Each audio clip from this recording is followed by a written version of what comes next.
So mga idol, ayan, andito po tayo ngayon sa Mirror Deck kung tawagin.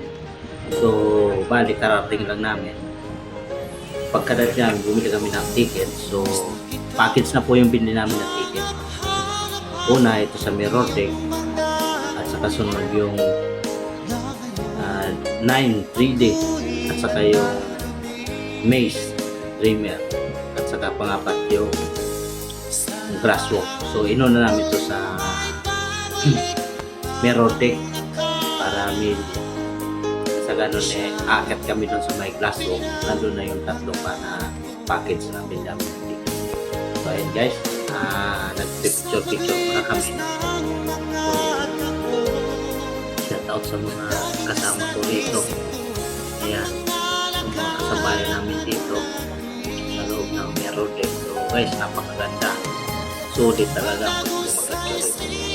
Ang entrance nga pala dito guys, lang 80 pesos lang.